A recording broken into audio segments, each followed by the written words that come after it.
Hi friends, 10th NCERT Max exercise 5.2ல 10th question பார்க்க போறோம். The 17th term of an AP exceeds its 10th term by 7.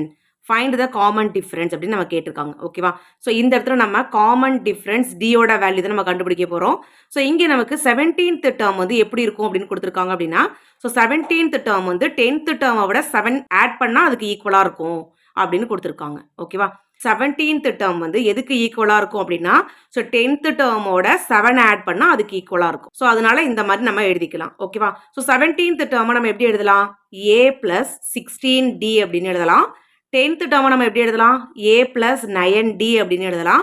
Plus 7 நம்ம அப்படி எழுதிக்கிறோம். So இங்கே ஈக்குவல்ட்டுக்கு left hand சைடில் இருக்கிற இந்த ஏவும் ஈக்குவல்ட்டுக்கு ரைட் ஹேண்ட் சைடில் இருக்கிற இந்த பிளஸ் ஏவும் நமக்கு கேன்சலேஷன் ஆகிடும். ஸோ ரிமைனிங் நமக்கு இந்த 16d நமக்கு அப்படியே இருக்கும். ஸோ இங்கே ரைட் ஹேண்ட் சைடில் உள்ள பிளஸ் 9d வந்து ஈக்குவல்ட்டுக்கு லெஃப்ட் ஹேண்ட் சைடில் வரும்போது நமக்கு மைனஸ் 9dயாக மாறிடும்.